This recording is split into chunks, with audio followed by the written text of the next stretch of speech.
Hello, everyone. My name's Pete Scheller. I'm a recently retired pastor living in Madison, Wisconsin, originally from the UK. It's really good to be with all of you online today.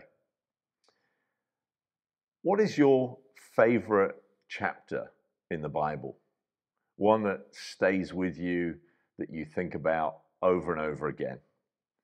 I think my absolute favorite is Luke chapter 15. If I was only allowed to teach from one chapter anywhere in the Bible for the rest of my life, that's the chapter I would choose. Rightly understood, I think it is one of the most profound chapters anywhere in Scripture. But sadly, it's rarely been rightly understood. In fact, because Luke 15 has been so badly misinterpreted by the church for centuries, Muslims have argued that the parable of the prodigal son proves that the teachings of Jesus have been distorted by the church and that he was actually a good Muslim. They reason that it shows that a person can come back to God all by themselves, and therefore that the incarnation, God in Jesus taking on flesh, and the atonement, the death of Jesus on the cross, are unnecessary. Not surprisingly, I'm going to suggest that this way of seeing the chapter is fundamentally flawed. Let's read it together. Luke chapter 15, beginning at verse 1. Now the tax collectors and sinners were all drawing near to hear him. And the Pharisees and the scribes grumbled, saying, "This man receives sinners and eats with them." Actually, they don't even say this man, they just say this. They've inserted the word man into the English translation so it reads better, but they were being dismissive. They were like, this receives sinners and eats with them. Notice there are three parties present. One, the tax collectors and sinners. Two, the Pharisees and scribes. And three, Jesus and his disciples. Verse 3, so he told them this parable. That's interesting. This parable. Do you think that Dr. Luke could count to three? So why does he say this parable, not these parables? After all, there are three of them. Actually, no, there aren't. There is one parable with three chapters. And that's important because, like your favorite series of books or TV show, these stories build one on top of each other. Let's read verses 4 to 7. The parable of the lost sheep. What man of you, having 100 sheep, if he has lost one of them, does not leave the 99 in the open country and go after the one that is lost until he finds it? And when he has found it, he lays it on his shoulders, rejoicing. And when he comes home, he calls together his friends and his neighbors, saying to them, "Rejoice with me, for I have found my sheep that was lost." Just so, I tell you, there will be more joy in heaven over one sinner who repents than over 99 righteous persons who need no repentance. Okay, so very simply, we have the three parties present represented in the story. A shepherd, a lost sheep, 99 not lost sheep. So thinking about who is present during this parable, the shepherd obviously represents Jesus. The lost sheep represent the sinners, and the not lost sheep represents the Pharisees and the scribes. So what is Jesus saying about the sinners? He's saying, I have come to look for you. You are valuable to me. It brings me joy to bring you home. What's Jesus saying to the Pharisees? Aren't you supposed to be shepherds? Why didn't you go looking for the lost sheep? And he's reminding these Bible scholars of Psalm 23, Jeremiah 23, and Ezekiel 34. Ezekiel prophesies against the shepherds of Israel because they've looked after themselves. Listen to what he says and the emotion behind it. Ezekiel 34, verses 1 to 6. The word of the Lord came to me. Son of man, prophesy against the shepherds of Israel. Prophesy and say to them, even to the shepherds, thus says the Lord God, shepherds of Israel who have been feeding yourselves, should not shepherds feed the sheep? You eat the fat, you clothe yourselves with the wool, you slaughter the fat ones, but you do not feed the sheep. The weak you have not strengthened, the sick you have not healed, the injured you have not bound up, the strayed you have not brought back, the lost you have not sought, and with force and harshness you have ruled them. So they were scattered because there was no shepherd, and they became food for all the wild beasts. My sheep were scattered. They wandered over all the mountains and on every high hill. My sheep were scattered over all the face of the earth with none to search or seek for them. What's Jesus saying about himself? That he is the good shepherd, that he has come to search for the lost sheep, that he is doing God's work, finding and bringing home the lost sheep. Now, before I move on, I've been around long enough to know that there are always a few believers who feel more like the 99 than the one.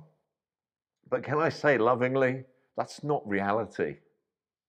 There are only two options. Either you are still a lost sheep, or you once were lost, but now you are found. Isaiah 53:6 makes that clear. All we like sheep have gone astray. We have turned every one to his own way, and the Lord has laid on him the iniquity of us all. If you are a truly found sheep, then it is because the Lord pursued you and found you and brought you home. Hallelujah. If you feel like one of the 99, it's because you've been listening to the lies of the enemy. Let's continue in verse 8, the parable of the lost coin. Or what woman having 10 silver coins, if she loses one, does not light a lamp and sweep the house and seek diligently until she finds it? And when she has found it, she calls together her friends and neighbors, saying, rejoice with me, for I have found the coin that I had lost. Just so I tell you, there is joy before the angels of God over one sinner who repents. Again, we have three parties in this story: a woman, a lost coin, and 9 not lost coins. So it's easy, isn't it? Work with me and identify who's who. The woman represents Jesus, the lost coin represents the sinners, and the not lost coins represent the Pharisees and scribes. That's pretty radical, Pete, comparing Jesus with a woman. Hey, Jesus did that himself, so don't blame me. Take it up with him. And for the record, it's not the only place in Scripture where God is described in a womanly way. In Psalm 131, David compares his relationship with the Lord to a baby with his mother. In Matthew 23:37, Jesus says to the people of Jerusalem, how often would I have gathered your children together as a hen gathers her brood under her wings, and you were not willing. In Isaiah 49:15, we read, can a woman forget her nursing child, that she would have no compassion on the son of her womb? Even these may forget, yet I will not forget you. Don't misunderstand me here. I am not saying we should refer to God using feminine pronouns. I'm simply reminding you that God made both male and female in his image. That means that women reflect the image of God differently, but just as much as men. And Jesus has an audience including both men and women present, and he's including the women by sharing this second chapter of the 3. Notice the way that Jesus has defined repentance in these first 2 stories. Repentance is allowing yourself to be found and brought home. Now let's read verses 11 to 16, the first part of the parable of the prodigal son. And he said, there was a man who had 2 sons, and the younger of them said to his father, Father, give me the share of property that is coming to me. And he divided his property between them. Not many days later, the younger son gathered all he had and took a journey into a far country. And there he squandered his property in reckless living. And when he had spent everything, a severe famine arose in that country, and he began to be in need. So he went and hired himself out to one of the citizens of that country, who sent him into his fields to feed pigs. And he was longing to be fed with the pods that the pigs ate, and no one gave him anything. Notice the progression. We've gone from 1 in 100 to 1 in 10 to 1 in 2 being lost. We've gone from sheep to coins to children. We've gone from shepherd to housewife to father. Jesus is getting more and more personal. And the wording in verse 12 is interesting, isn't it? Give me the share of the property that is coming to me. What is the younger son asking for? His inheritance? Actually, he isn't.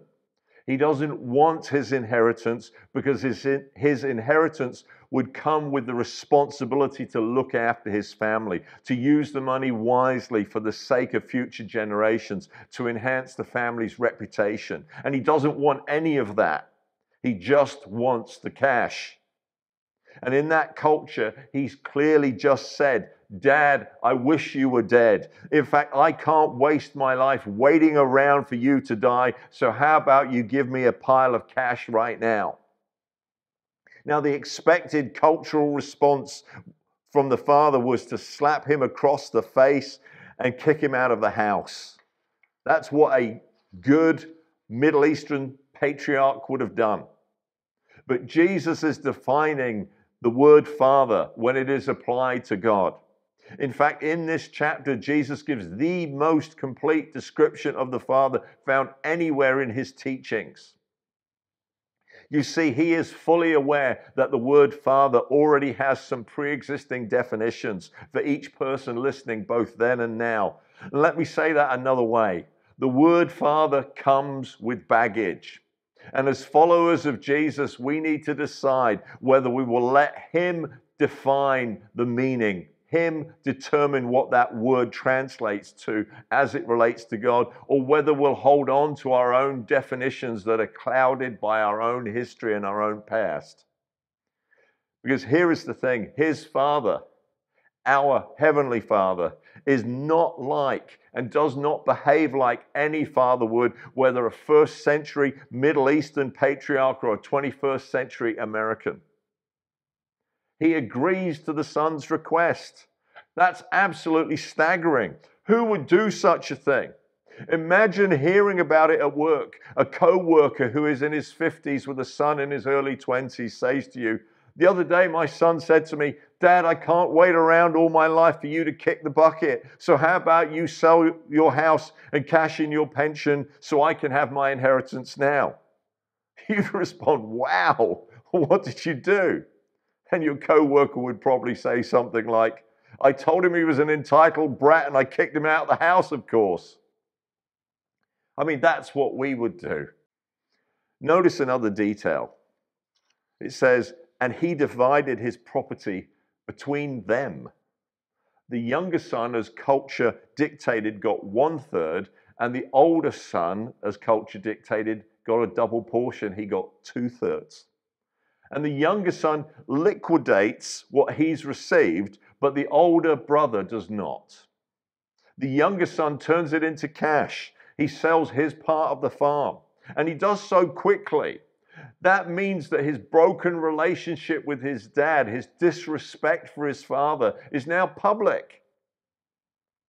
He is desperate, and he's going to take whatever he can get. His reputation is shot, and no one is about to do him a favor. That means that land that has been in the family for generations, land that they have toiled over, land that they have invested in, is going to be sold for much less than what it is worth. He is going to get pennies on the dollar. Imagine how angry that makes the family feel. And then he travels far away and he blows all the money. He blows it stupidly, recklessly. Probably he throws money around trying to impress people. But he runs out of cash at the worst possible time, just as the country goes not just into a recession, but into a famine. Notice what he does and what he does not do. If you put yourself in another country, perhaps you get a job abroad and you go there to work and this happens. What do? You'd go home, right? So why doesn't he? Why doesn't this son return home? He doesn't return at that time because there was a Jewish custom. If a Jewish boy lost his family's inheritance to the Gentiles, when he returned home, the community would perform a kazaza ceremony. They would cut him off and they would have nothing to do with him ever again.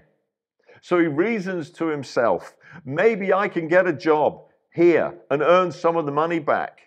Then when he's made a success of himself, he can return home if he needs to, and everything will be okay, or so he thinks. So he finds a wealthy person in the far country and he hires himself out to him.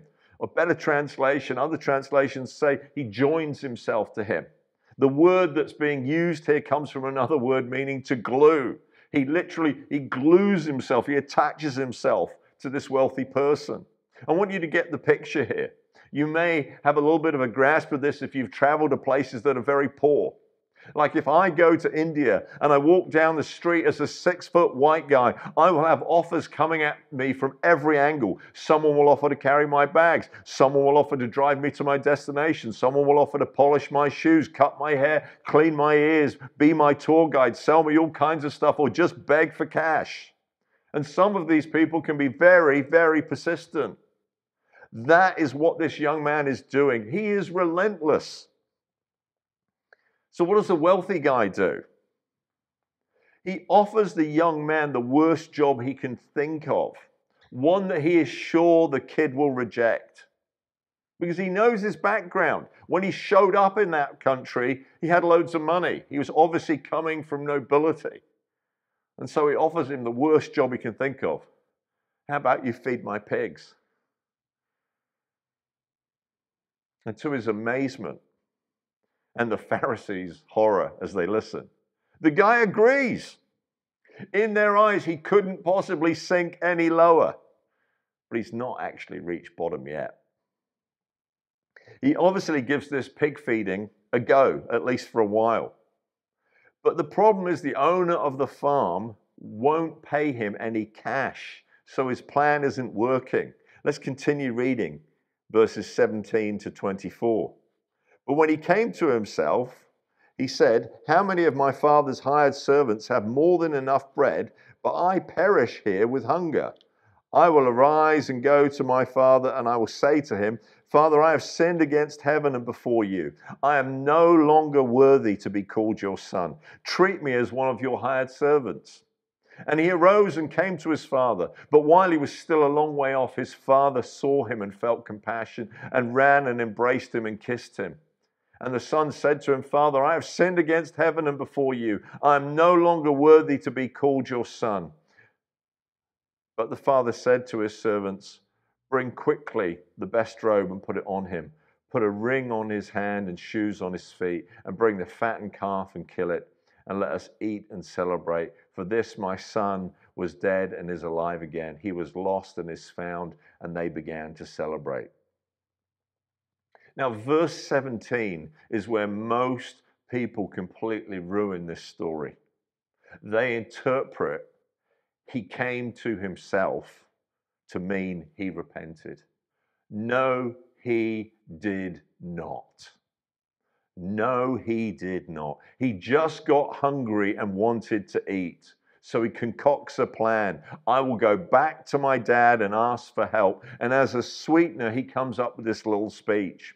Father, I have sinned against heaven and before you. I'm no longer worthy to be called your son. This was not repentance. This was manipulation. He plans to play his dad. Come on, parents, you've seen this move, right? Kids will sometimes say exactly the right thing to you so they can get what they want. How do I know that's what's happening here? Well, first, almost this exact phrase appears one time in the Old Testament. It is found on the lips of, guess who? Pharaoh. Between the 8th and the 9th plagues. Exodus 10, verse 16. Then Pharaoh hastily called Moses and Aaron and said, I have sinned against the Lord your God and against you. Is Pharaoh repenting? Not on your life. The scribes and the Pharisees knew their Old Testament, and they, unlike us, will have made that connection. But not only that, notice the rest of his plan. Treat me as one of your hired servants. This is not humility. This is the son still trying to dictate the terms and earn his way back into his family. You see, hired servants or skilled craftsmen get paid. That is the point. He is trying to avoid having to come back on other terms. He wants to dictate how it's going to be. He wants to make something of himself still. It's a very religious mindset. But while he's still outside the village, Dad sees him and he runs to him. Why does Dad see him? Because he is looking for him. It's time we ditch this nonsense that God turns his back on us. He doesn't. We turn our backs on him. And again, Dad does what no Middle Eastern nobleman would have done. He runs. And to do so, he has to lift up his garment and expose his legs and humiliate himself. I've been told that in that culture, there was only one time a nobleman would run. He would run into battle. Brothers and sisters, this is the most glorious truth. Our Father runs to fight for us, not with us, against us. Dad knows that if he doesn't get to the boy first, the community will perform the ceremony and cut him off, and it will be too late.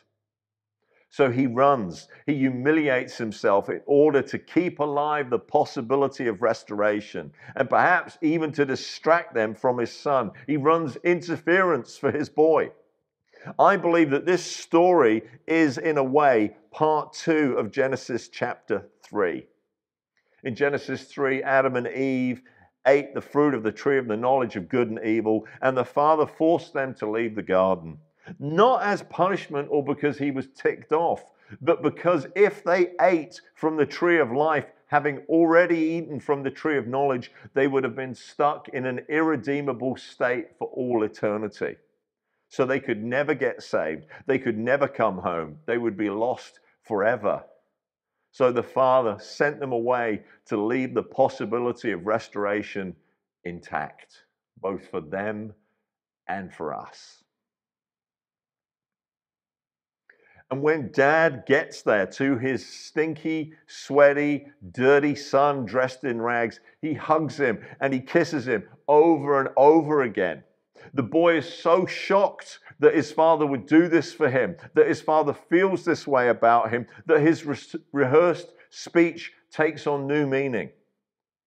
Like a little kid who goes from saying, sorry, with sarcasm, to one who says, I'm sorry, with tears in her eyes. That is why the son scraps the last part about being a hired servant. The father does not interrupt him. The son realizes how utterly stupid his plan was to begin with. Why? Because when he sees what his father has done, he understands for the first time that the issue was never the money. It was always the broken relationship. And seeing that, he realizes that his plan to earn loads of money won't fix it. It won't fix it. He can only throw himself on his father's mercy. He can only, like the sheep and the coin, accept being found. But Dad isn't finished. He orders the servants to give the boy a robe, a ring, and shoes, and to prepare a feast. Think about it. Who do you think the best robe in the house belongs to? Dad, obviously. That's a promise right from day one that Dad's intent is to make his son look just like him. Brothers and sisters, it will be said of us, like father, like son. like father, like daughter, because we will look like our Heavenly Father. And the ring isn't just any old ring, it's the family signet ring. It enables the son to do business again, despite his track record with money. Again, would you do that? If your son squandered a third of your wealth, the first day he shows up, you say, here's a new credit card. It's one of the reasons why the older brother is so angry later, because he's thinking this kid has just wasted his own 1/3, and now he can write checks out of the 2/3 that belongs to me. And the shoes matter too. You see, slaves went barefoot, but sons wore shoes. And by dad honoring his son in this way, he set the tone, hasn't he? He set the tone for the servants. He set the tone for the whole community. They can't treat him badly now. They can't hang on to their grudge against him because dad has released him from the hurt that he did to him. And they kill a cow, a fattened cow. Do you know how long it takes to fatten up a cow? I looked it up. According to the Oklahoma State University, with modern techniques, it takes a little over 1 year. Let me translate that for you. Dad has been planning for this moment for a long time, long before the son decided to come home, long before the son actually repents when he experiences his father's loving kindness at the edge of the village. Brothers and sisters, if you want your prodigals to come home, I challenge you to make preparations for their return.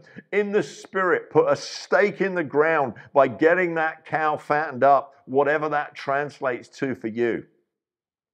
Seriously, there are times when we think we are waiting on God or waiting on others, and actually in the spirit, we are the ones holding things up.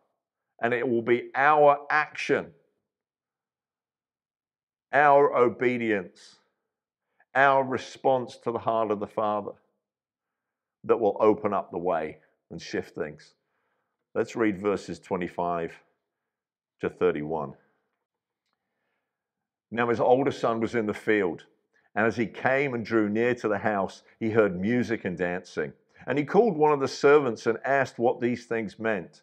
And he said to him, "Your brother has come, and your father has killed the fattened calf because he has received him back safe and sound." But he was angry and refused to go in.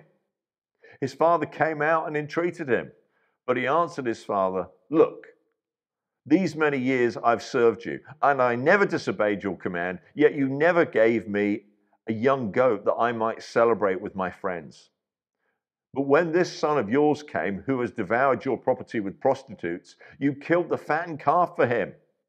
And he said to him, "Son, you are always with me, and all that is mine is yours. It was fitting to celebrate and be glad, for this your brother was dead and is alive. He was lost and is found." If you've been paying attention, you've already done the math. The father represents Jesus, the younger son represents the sinners, and the older son represents the Pharisees and scribes. When the older brother gets close to home, he hears the sounds of the party, but he refuses to come in. Why? Because he knows the reason for the party. Your brother has come, and your father has killed the fattened calf because he has received him back safe and sound. Again, we need to hear this phrase within the culture of the day. The message isn't your dad is celebrating that your brother came home in one piece, though that's part of it. Safe and sound is a dumbed down translation of shalom. Shalom means safe and sound, but it also means in right relationship. In other words, dad has forgiven him and restored him to the family. That's why the older brother is ticked off. And that's exactly what the Pharisees were complaining about in the first place. You are greeting and eating with sinners. Again, the father does what no Middle Eastern patriarch would have done. Dad, for the second time today, humiliates himself, which is a picture of both the incarnation and the cross. And he goes out to his son. He is showing both sons the same love. Jesus is showing both the sinners and tax collectors and the scribes and Pharisees the same love. As he does so, you better believe that everyone at the banquet is witnessing this exchange. The older son doesn't even call his dad father. Just like at the beginning, the Pharisees couldn't quite bring themselves to call Jesus a man. They just said this. The older brother here doesn't say dad. He just says, look. He's going to put his dad straight. And he does so while saying what a great son he is. He's shaming his dad in front of the whole village. I mean, you better believe in a situation like this, everyone who was inside the party has come out to see what's going on when dad got up and rushed out. The older brother's playing to the crowd. He's humiliating his dad. And in a situation like this, the cultural expectation would be that dad sends the son to his room with a slap on the face and says, I will deal with you later. The older son tries to break the freshly restored relationship between his brother and his dad, and also with the rest of the community, by accusing his brother of sleeping with prostitutes. He doesn't know that. He didn't even know his brother had come home until 5 minutes ago. But if that accusation sticks, which family is going to offer their daughter in marriage to his younger brother? None of them. And he's accusing his dad of favoritism. You are celebrating him and you've never celebrated me. I've run into believers who feel like that. And it's a lie. You see, technically, dad isn't celebrating his younger son. He's celebrating the restoration of his relationship, the restoration of fellowship with the younger son. He can't celebrate the restoration of his relationship with the older son because that relationship is still broken. And finally, dad once more offers mercy and grace to his son. Son, you're always with me. I mean, they live in the same house. And all that is mine is yours. He's already assigned the other 2/3 of his wealth to the older son. Son, I'm not playing favorites. I've given you everything that I have. Won't you come into the party and celebrate with me? The story doesn't end. He just stops. That's because the ending is what the audience do with it. What the scribes and the Pharisees in particular do with it. What you and I do with it. Most people have a tendency to adjust to religious people. But it's interesting that Jesus does the opposite. When they make their accusation towards him, you're a friend of sinners, you hang out with them and you eat with them. He doesn't say, yes, I'm sorry, I probably shouldn't hang out with broken people so much. He says, I came specifically to gather the people that you threw away. And through the 3 chapters of this single parable, Jesus puts the words and behavior of the Pharisees and the scribes on display. You see, the real villain of the 3rd chapter in this parable, the part about the prodigal son, is not the prodigal. It's the older brother. So the challenge comes to the Pharisees then and to religious people today, including us. Will you put aside your self-righteousness and accept your need for mercy and grace? Will you stop complaining and come back into right relationship with me and celebrate their return? Friends, we cannot seek others until we allow ourselves to be found first. If you've started sliding from grace to law, from abiding to striving, will you repent? Will you allow Jesus to bring you back to the Father and restore you in relationship? It doesn't matter whether you are lost in the distant land or lost working in the fields just outside the house. Let him restore you to fellowship. Stop trying to earn it. You can't and you don't need to. That's why Jesus came. And that is the first, always the first application of these stories. Us being invited to accept the invitation, to not resist being brought home. Repentance isn't a work that we do. It's accepting the mercy and grace extended to us and letting that become our foundation. After that, the second application is this. If you have a prodigal or several in your life, will you fatten up a calf? Will you make preparations for their return? You don't want them to come home for a visit. You want them to come home and stay. So make preparation. Let's pray. Holy Spirit, I invite you to bear witness with the spirit of every person listening and remind us that we are well-loved sons and daughters of a gloriously good Heavenly Father. Touch us. Cause us not just to believe by faith that the Father loves us, but to actually experience what it is to be loved by Him right here, right now. Papa, demonstrate your affection to your children today. And Father, release your divine creativity on how to make preparations for our prodigals, so that when they come home this time, it will be to stay. Help us to run interference for them, so that others do not send them away again. We ask in Jesus' name. Amen.